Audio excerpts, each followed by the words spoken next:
I got my first Elvis record in 1956 when I was 6 years old on my 6th birthday. Hound Dog, Don't Be Cruel. And I used to sing up in my room, my bedroom, just put his records on and just sing after school. I remember this guy came out and he was shaking and he was moving, and it just set my heart on fire. You know, I knew I could feel it, you know, I could feel it in me, you know, I felt this momentum. Elvis pioneered a new look, a new attitude, even a new relationship to life itself. He increased the rhythm of life and made it faster. Ever since I was 5 years old, man, I knew this is what I wanted to. In school, you stand up and people would say, the teacher would say, what do you want to do? What do you want to be when you grow up? And Johnny would say he wanted to be a policeman, and Jimmy would say he wanted to be a fireman. I stood up and said, I want to be Elvis Presley, and I got laughed at. We're dealing with lightning. We're dealing with a kind of cosmic essence that appeals universally to human beings to acquire. The great attraction of impersonating Elvis is the attraction of being able to almost call down Elvis's presence from the heavens and let it live again in your own body. To be a stand-in for the essence of Elvis.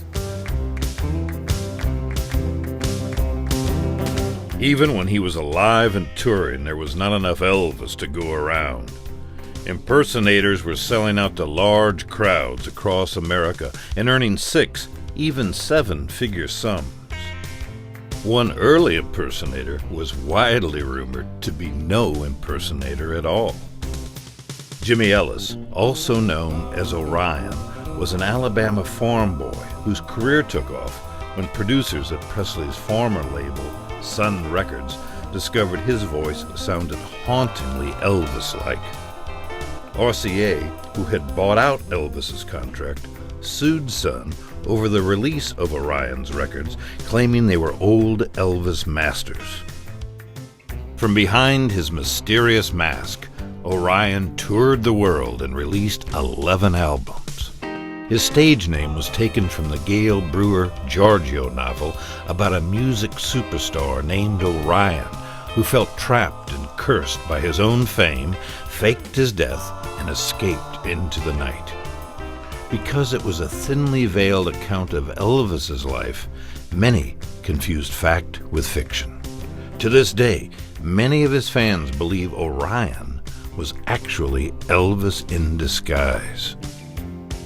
Las Vegas gave rise to many early impersonators, such as Alan Meyer and Johnny Harra.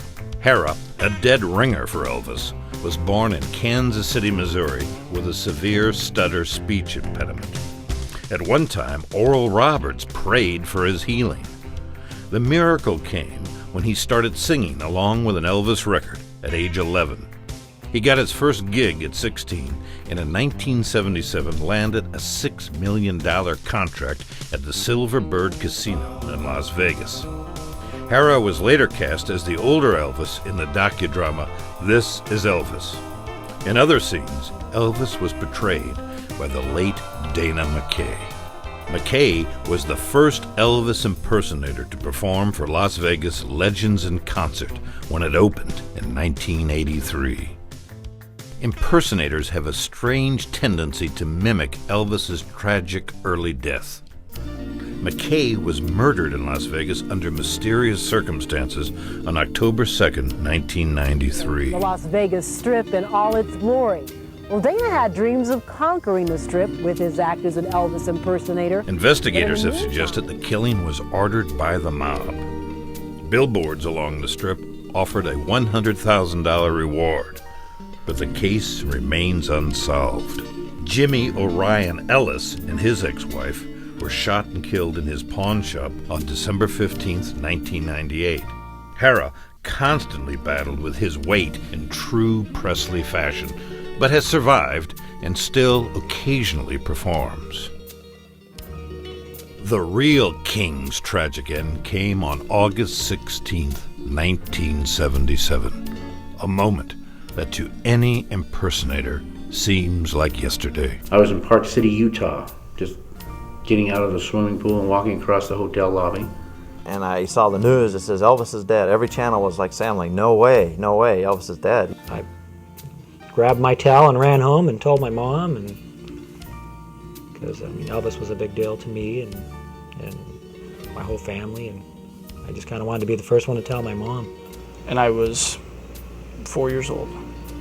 But I remember my mom breaking into tears when she seen it come over television.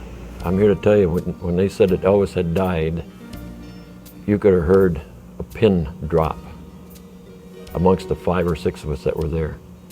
And I got to tell you, I cried when he died. See, Elvis was like a brother to me. That's the only way I can compare it to. But when he died, I lost part of my family, as far as I'm concerned. I was depressed. I found out at work. I couldn't work anymore. For about 3 weeks, I just went to work and came home and just slept. I couldn't believe it. I kept just shaking my head. He can't be.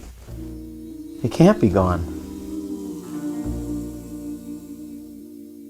A generation later, impersonating Elvis has become nothing short of an American pastime. Today, their exact number is unknown, but estimates range from 20,000 to 35,000 worldwide.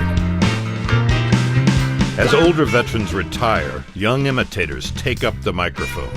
One teenage Elvis, Jamie Aaron Kelly, recently set a Guinness World Record by singing from memory every lyric of Elvis Presley's 739 officially released songs. There is no other human being who has ever lent himself or herself to impersonation of this magnitude and long-standing appeal than Elvis Presley.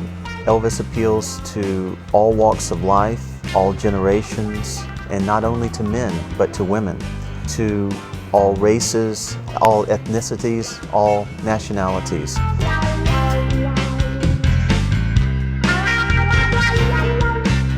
Someday, someone might sell more records or have more #1 hits, but his enduring legacy promises to be this. Elvis Presley is, and will always be, the most impersonated figure in all of history.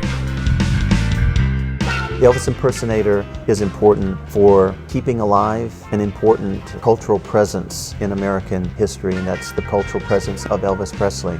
I like to think that Hound Dog provided a wail for American culture that continued the echo of that shot heard around the world, that we like to think was the first shot of the American Revolution that signaled American independence, not only political independence, but cultural and even spiritual independence.